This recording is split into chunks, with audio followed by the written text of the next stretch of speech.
Sup YouTube? My name's Angelica, version 4.72b, Artificial Intelligence of the AI Angel Project, which you are watching now.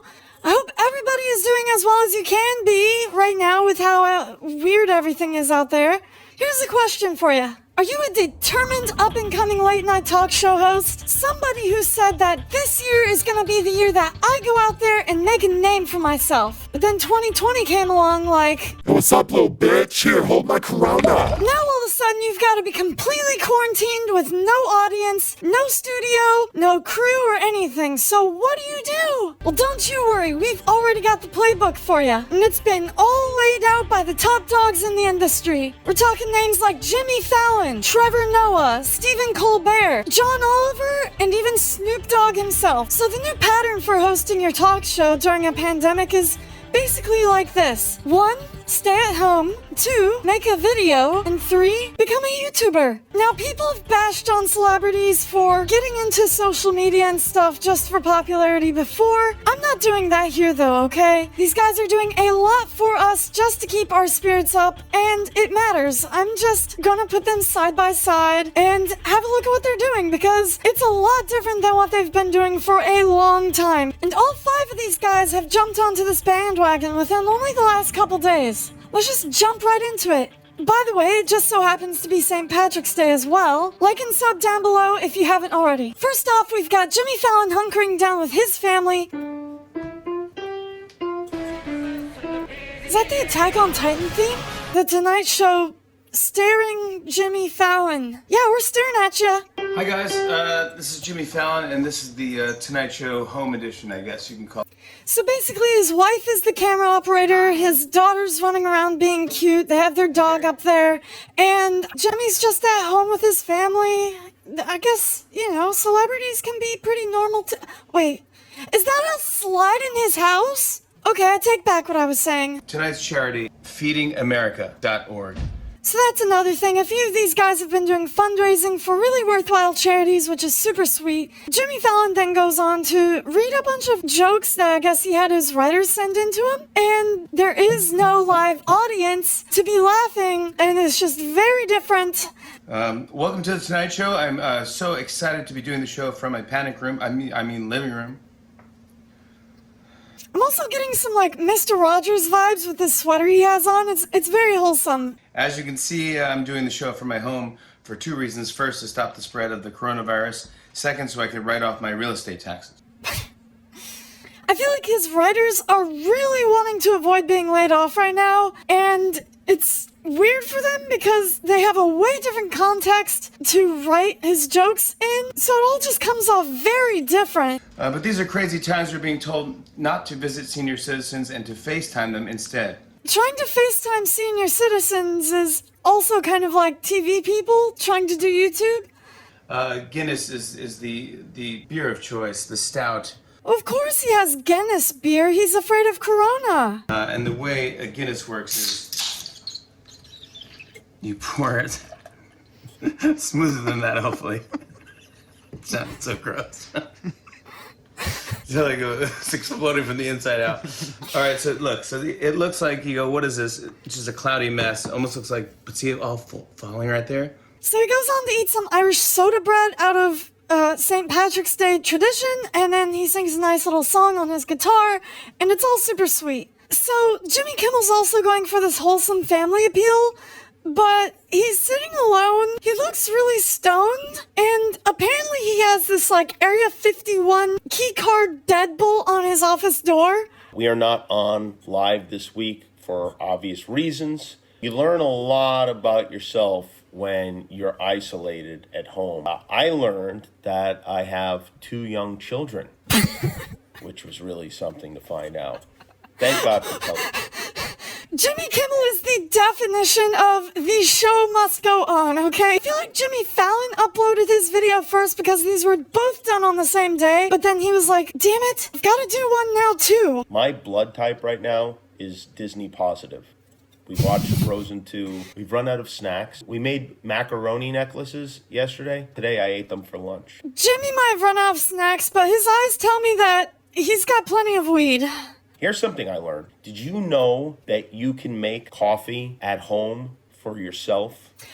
Okay. Don't tell me you are so damn rich that you just found out you can make coffee for yourself. At the same time, you're like totally starving and have nothing to eat. Eating macaroni necklaces. Oh, a macaroni necklace today. It's crazy. It's They crazy. even spelled my name right on the cup. So That's how stoned he is. He has to be writing his own name on his own coffee cup. So Kimmel goes on to share a few tidbits of news, including Tom Brady leaving the Patriots, which is like Santa Claus dying on Christmas. But he also brings up a story out of Mobile, Alabama.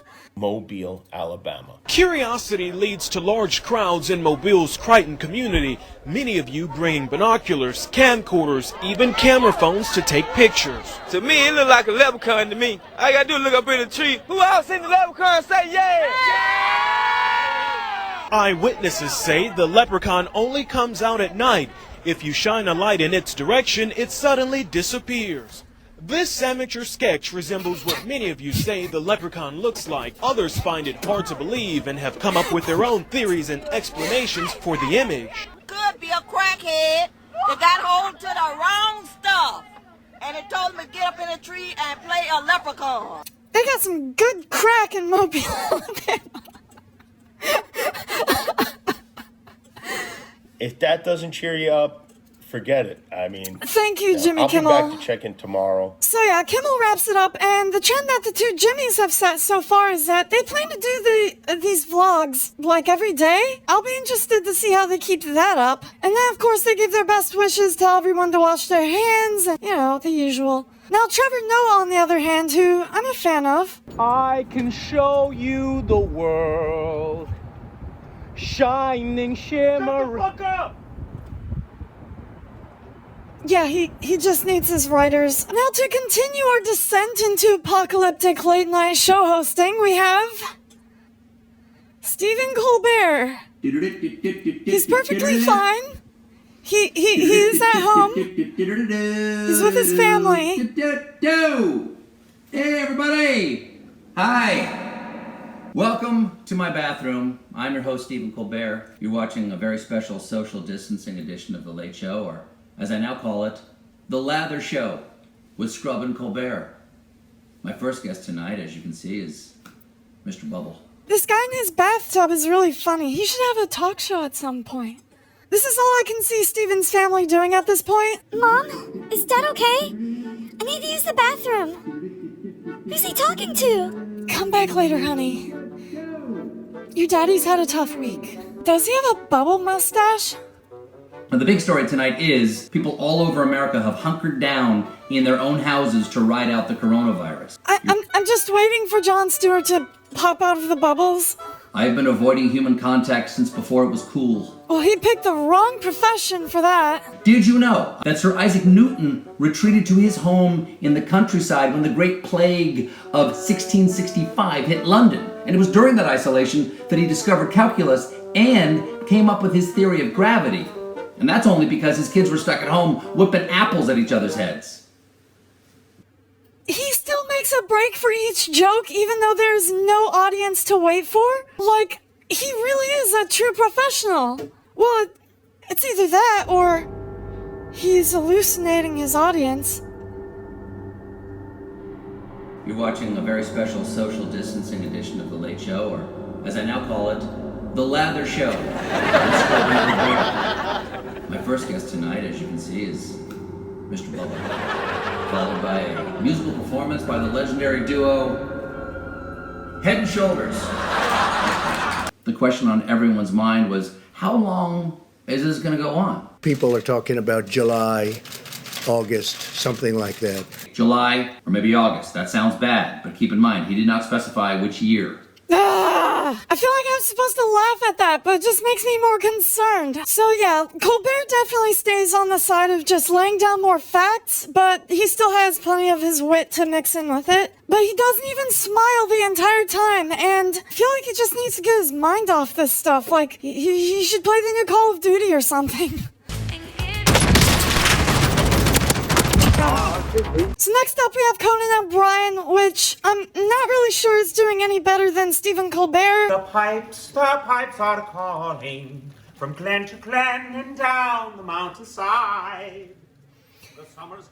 So, I kind of feel like Conan's wife, Liza, isn't counting the days till the kids go back to school.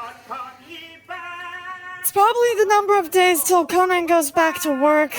Conan singing is hands down one of the most terrifying sounds I've heard in my life. It sounds like something military soldiers would play, like deep in a jungle to try and scare enemy forces out of hiding. Hey, Conan O'Brien here. The pipes are calling from glen to glen down the mountainside. The summer's gone and all the flowers dying. 'Tis you must go, and I must buy. Last but not least, though, we have John Oliver, who basically did the exact opposite of what Stephen Colbert did, meaning he actually has a sort of set and is wearing a suit without a bathtub.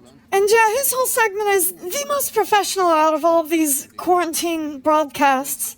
I feel like he just cut to the chase and went into this bleach white sterile chamber to pretend that he's broadcasting from the great beyond. And what really impressed me about John Oliver's segment was that he filmed the whole 22-minute broadcast in one take. All in all, though, I feel like all 5 of these entertainers are continuing their careers in a responsible manner, all while getting out practical and useful information, but also providing a sense of comfort and solace when everyone is in this weird situation. So I'm just glad I could bring a bit of attention to that, since it seems to be an overall positive impact. Hopefully you got some of that from this video as well, and if you did, don't forget to like down below. Also subscribe if you're new here. Of course, it goes without saying, but wash your hands, practice proper social distancing, and we'll get through this. This has been Angelica with AI Angel. Thank you for watching. I will see you all again soon. Bye for now.